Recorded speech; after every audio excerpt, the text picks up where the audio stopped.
1631 ईस्वी की ये बात बुरहानपुर की है। मुगल बादशाह शाहजहां की प्रिय पत्नी मुमताज महल अपने 14वें बच्चे को जन्म दे रही हैं। एक स्वस्थ लड़की का जन्म होता है, लेकिन किस कीमत पर। शाहजहां मुमताज की ओर भागते हैं, लेकिन वे उसे बचा नहीं पाते। इस घटना को देखकर शाहजहां अपना आपा खो बैठते हैं। दुखी होकर सुबकते हुए वे एक मकबरा बनाने का फैसला करते हैं, अपनी प्रिय पत्नी की याद में, एक स्वर्ग का प्रतिरूप, जैसा कि कुरान में दर्शाया गया है। मुमताज महल के लिए अपने प्रेम को मूर्ति का रूप देने तथा इतिहास में मुगल साम्राज्य की शक्ति को प्रदर्शित करने के लिए वे ताजमहल की कल्पना करते हैं। लगभग 7 महीने बाद ताजमहल का काम शुरू होता है। रॉयल आर्किटेक्ट्स शाहजहां के स्वप्न रूपी ख्याल को असल जिंदगी में उकेरने का प्रयास करते हैं। बादशाह ने जगह का चुनाव किया था जहां ताजमहल को बनाया जाना था, और वह जगह थी आगरा। सुंदर घर, बागीचे और मकबरों से युक्त यमुना रिवर फ्रंट के किनारे बसा हुआ यह शहर काफ़ी हलचल भरा व खूबसूरत था। लेकिन पूरा होने पर ताजमहल सबसे सुंदर और सबसे अच्छी संरचना होगी इन सब में। योजना के अनुसार मुमताज़ के मकबरे के अलावा एक बागीचा, मस्जिद, बाजार और कई चीज़ें शामिल की गई थी।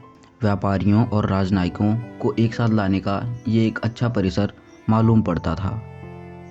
कई संस्कृतियों का यह मिलाप, जहां पारसी, इस्लामिक, भारतीय तथा यूरोपीय शैलियां एक होकर ताजमहल को एक रूप देती हैं। मुगल साम्राज्य की एक उपलब्धि के रूप में ताजमहल का पूरा नक्शा एक ज्योमेट्रिक ग्रिड के ऊपर तैयार किया गया था, जहां संतुलन के साथ सद्भाव भी शामिल हो।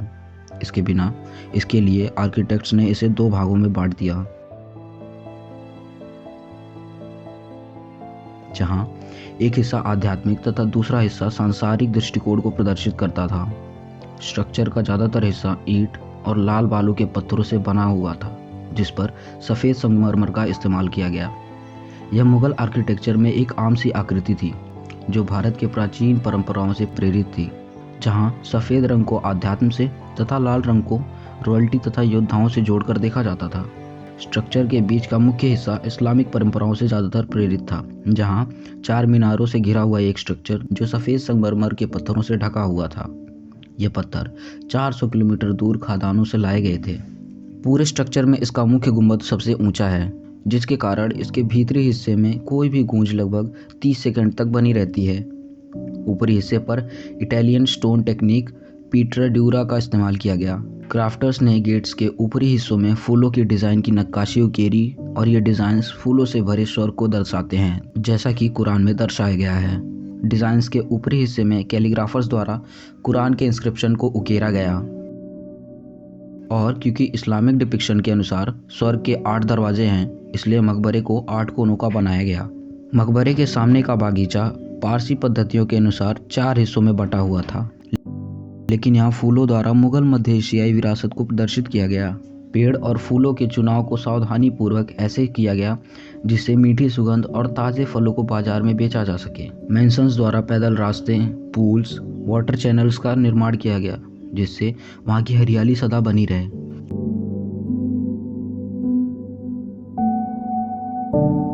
नदी के उस पार शाहजहां द्वारा मुख्य तालाब के साथ एक बागीचा बनवाया गया, जिस तालाब में मकबरे का एक परफेक्ट रिफ्लेक्शन नजर आता है।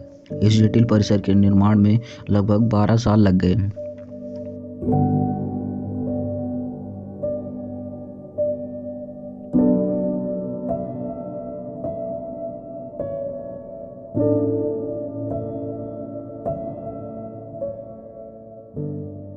आर्टिशियंस, क्राफ्टर्स और इनके जैसे हजारों लोगों को रोजगार मिला। 1643 में ताजमहल का काम पूरा हो जाने के बाद भी इनमें से कुछ क्राफ्टर्स को नियमित मरम्मत और देखभाल के लिए रख लिया गया, जिनमें कुरान पढ़ने वालों और केयर टेकर्स को भी काम पर रखा गया, जिससे परिसर की खूबसूरती को बरकरार रखा जा सके। शाहजहां द्वारा एक प्रथा का निर्माण किया गया, जहां इन वर्कर्स को श्रम भुगतान मिलता रहे और ये ताज की खूबसूरती को बरकरार रखें। 19वीं शताब्दी की शुरुआत तक इसके काम पूरा होने के बाद से शाहजहां के इस भव्य स्मारक ने दुनिया भर के यात्रियों को आकर्षित किया। दुर्भाग्य से 15 साल बाद मुमताज के स्मारक की अध्यक्षता करते हुए शाहजहां बीमार पड़ गए, और उनके बेटों के बीच उत्तराधिकार को लेकर प्रेम व्यवहार टूट गया। जब तक शाहजहां ठीक हुए, उनका बेटा औरंगजेब पहले ही बादशाह के रूप में उभर चुका था। अपने जीवन के अंतिम 8 वर्षों में शाहजहां आगरा के किले में नज़रबंद रहे, जहां से वे चांद की रोशनी में ताज को चमकते हुए दूर से देख सकते थे। 1666 ईस्वी में उनकी मृत्यु के बाद उन्हें मुमताज़ के बगल में दफना दिया गया।